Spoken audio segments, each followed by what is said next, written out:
Magandang araw po sa inyo lahat mga kabayan at welcome back dito po sa PNR at ito nga mga karibin natin sa wakas, eto na, mabubunyag na lahat, bumaliktad na, nako, magugulat ka dito, nabulabog House Speaker na huli na. Yan mga kabayan, patungkol po riyan ang ating alamin at bibigyan ng komento ngayong araw na to. Pero bago pong lahat, kung di ka pa po nakapag-subscribe sa ating munting channel, please don't forget to subscribe. At palike na rin po ng video ito. Maraming salamat po. At eto na nga, simulan na po natin to. Sawa na ang bayan ko sa magnanakaw na tao.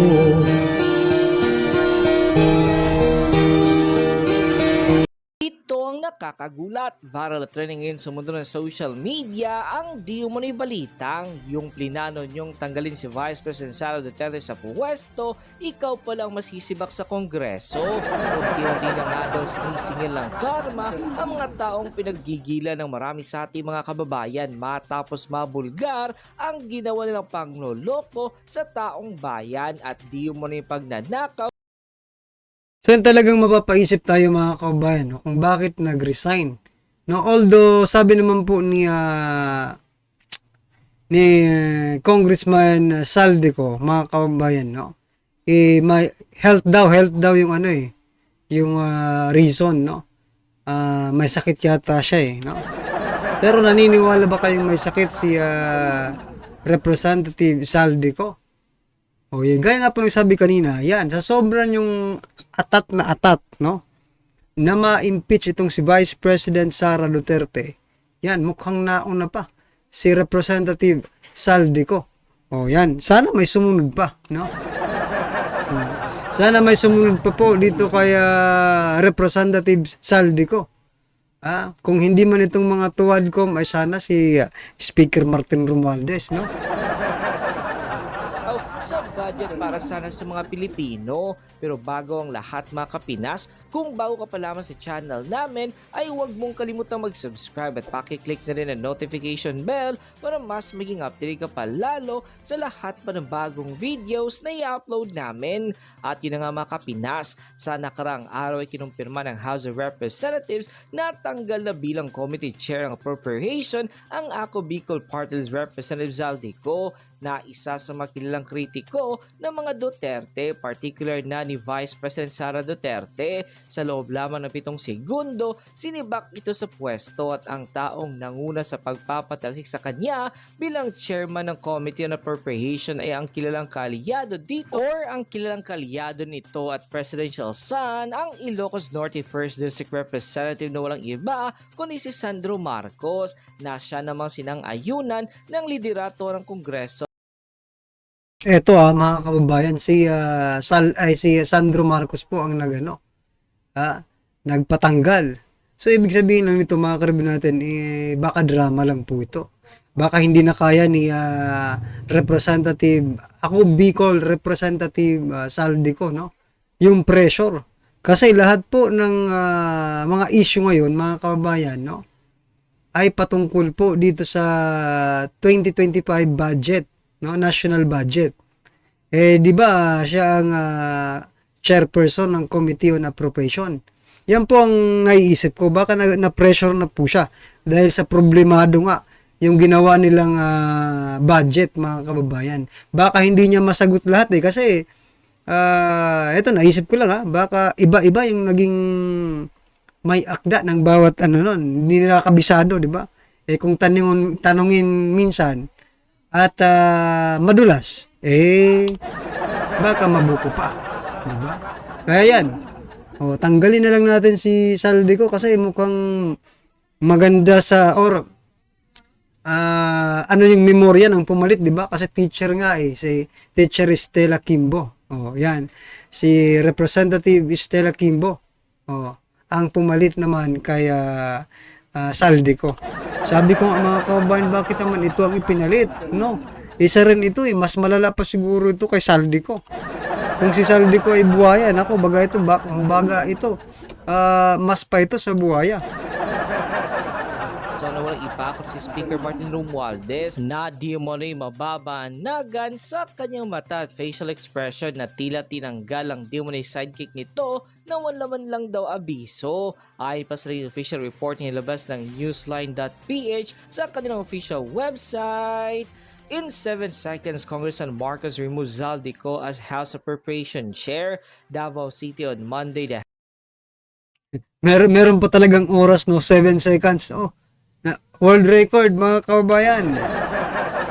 House of Representatives removed Party's Representative Zaldico as chairperson of the powerful Committee on Appropriation, a swift move that looked just 7 seconds.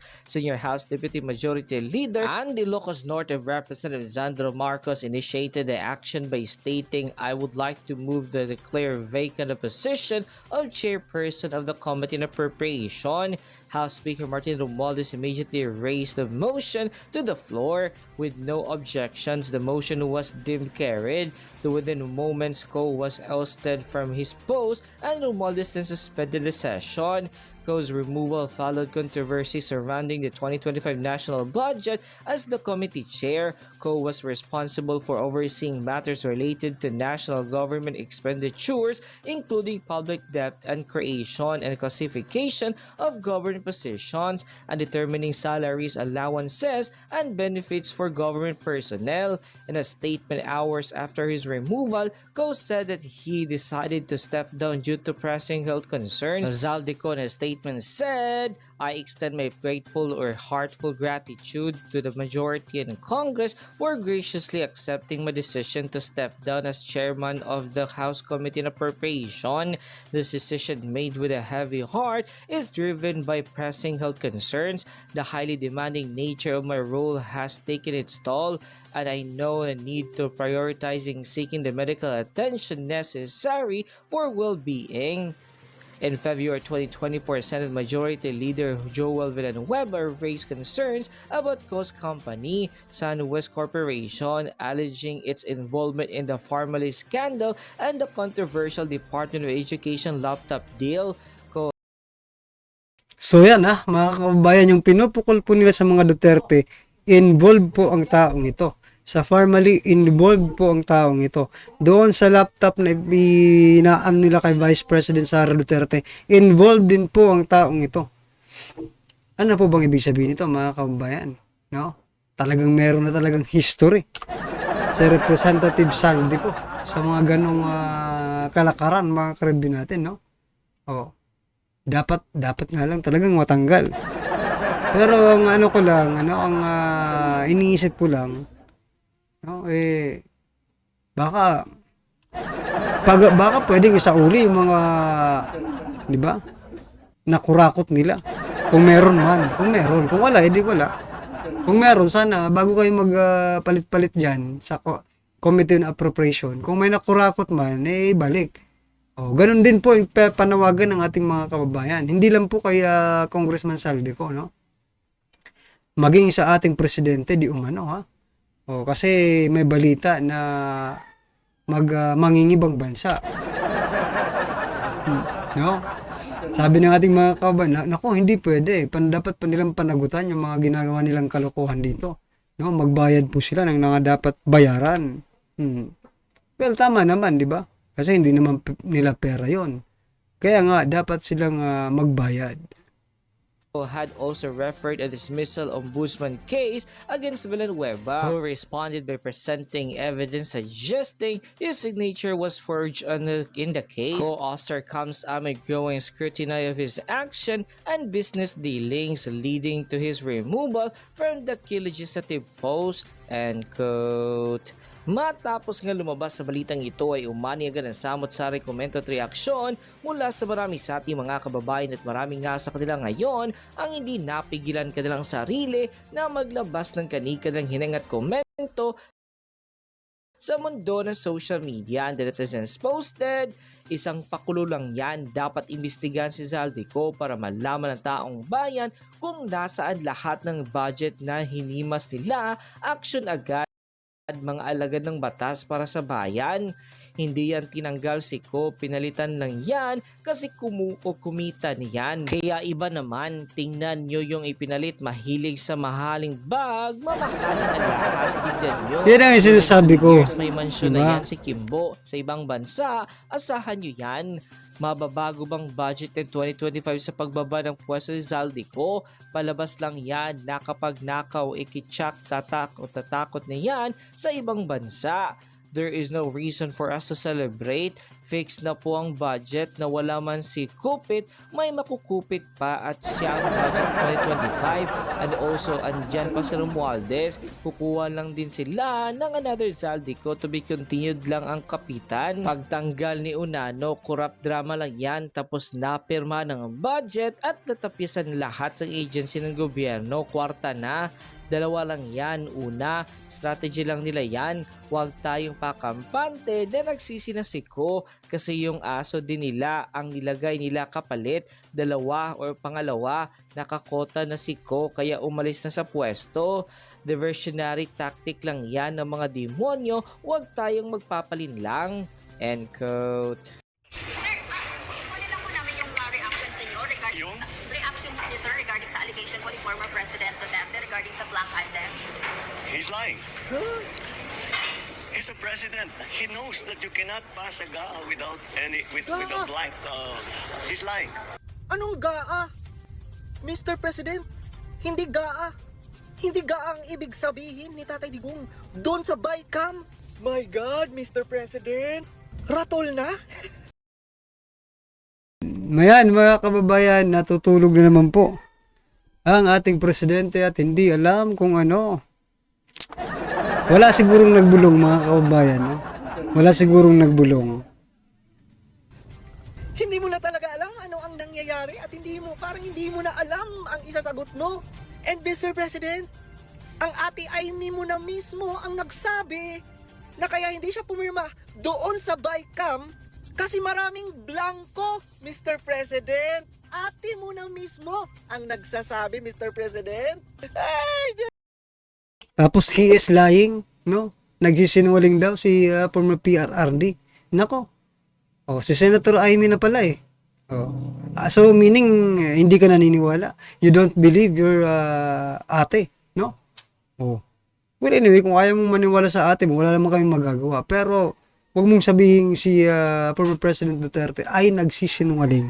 Kasi may hawak po sila eh, no? Nung nag-uusap po sila doon sa video, mga kababayan, may hawak po silang katibayan. yes ka! Yung dun sa BICAM naman, ang ibig sabihin nila Tatay Digong na maraming blanco. Wala na, di ba? Pinagloloko na lang talaga tayo ng Marcos administration. Tapos pag mahuli sila, ang sasabihin ni Mr. President, ni BBM, you are lying. He is lying. Si Tatay Digong ba ang nagsisinungaling? Si Tatay Digong na abogado. Masaya to! Masaya to! Itong si Barbie. Basahin natin yung sinabi ni Barbie. The House of Representatives will probe vloggers who are allegedly spreading fake news to malign the Quadcom Committee. Panel Chairperson Robert Ace Barber said on Sunday. Kaya natin sinasabi na kailangan magkaroon ng regulatory framework para itong mga vloggers na ito hindi umaabuso. Ang mga vloggers na umaabuso. Tinamaan yata. Kayo naman, umaabuso ng pera ng taong bayan. O ganito Barbie, ganito gawin nyo, exciting yan. Okay, sige. Pero dapat lahat ng vloggers na against sa inyo, ipatawag nyo. Dapat nasa stadium tayo kasi marami yan. Barbie, marami against sa inyo dahil sa mga pinaggagawa nyo. Wala namang kwenta yung Quadcom nyo eh. Baka pag ipatawag niyo, baka pati hindi vloggers umatin dyan, di ba? Sa sobrang sama ng loob sa inyo. Baka pati sila maging instant vlogger na lahat, mga kababayan. Di ba? Oh, nakita niyo po ba yung nag-rally na INC? No? Baka lahat yun maging vloggers, mga kababayan. Walang kwenta yung Quadcom nyo. Oh, challenge ko kayo. Lahat ng vloggers na against sa inyo, lahat imbitahin mo. At bigyan mo kami lahat ng mikropono. Tignan natin. Akala nyo hawak nyo ang batas? Akala nyo kayo ang batas? Nek-nek mo, barber! Ito na yun. Basahin natin mga lods. Marcos and Robredo supporters rally at EDSA People Power Monument to call for VP Sara Duterte's impeachment. This was organized by Bunyog Party and pro-impeach Sara vloggers. Also, in attendance were Magdalo Group, Diyos ko! Nagsanib puwersa! Ang mga makakaliwang grupo, Representative Franz Castro, Diyos mío! And Representative Arlene Brosas. Yung pala si Brosas. Mga loyalista, sumanib na kayo sa Dilawan at sa mga makakaliwang grupo. Yoks! Ew! Kaya pala mga kabayan, no, nakakapanibago. Itong mga makabayan black, talagang kahit anong gobyerno, kahit kaninong administrasyon in the past, no, ano talaga to against the government. Pero bakit ngayon, wala man lang silang masabi, no, sa kaliwat ka ng korupsyon sa ating bansa, no, wala man lang silang masabi, no, kaya pala, supporter na rin pala sila ngayon Ay, Diyos ko, proud pa si Lola. Proud ka, Lola? Proud ka, Lola? Wala na talaga mga lord, Diyos ko. Proud pa siya na sinuot niya yung number 7, Bongbong Marcos. Uy, mga loyalista, mahiya naman kayo. Yung sinusukan nyo dati, kinakain nyo ngayon. Ano kayo ngayon? Tuwadcom, House of Representatives, Risa Ontiveros, yung mga hearing yung walang kwenta, ano na yon? O diba? Publicity lang lahat. Basahin natin mga lods. Money laundering case laban kay Cassandra Ong. Ibinasura ng DOJ. Diyos ko, Puro Santos. So ano yung hearing? So, ano lang yung mga Wala, yung hearing na yun, mga kabayan, beside publicity, no, gastos lang ng gobyerno. Sa totoo lang, no. Gumastos po ang gobyerno sa hearing na yun, wala man lang na tayong napala. Samantalang ang sinisigaw ng taong bayan, imbestigahan nyo nga itong 5,500 flood control projects na yan. No? Itong loto na to, imbestigahan nyo nga yan. Itong PhilHealth na to, imbestigahan nyo nga yan. Maharlika Fund, imbestigahan nyo nga yan. Yung 25 tons of gold, imbestigahan nyo nga yan. Yung pera ng GSIS na ininvest sa 3 company na hindi man lang, ewan ko kung ano nangyari doon. No? O, paki-imbestigahan nga rin.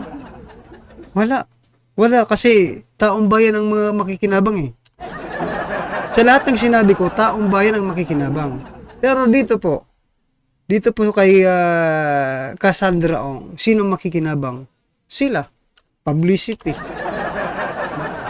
Kasi kapag napatunayan nila, no? Ikukunik nila sa mga Duterte. Yun na yun. Di ba? The expense of our taxes, mga kababayan, gumagawa po sila ng mga ganyan.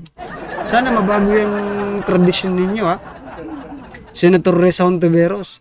Sana po mabago yung tradisyon ninyo dyan sa Dapat talaga kung iimbestigahan nyo yan, dapat merong solido ang mga ebidensya ninyo para hindi naman gastos lang ng gastos ang ating gobyerno.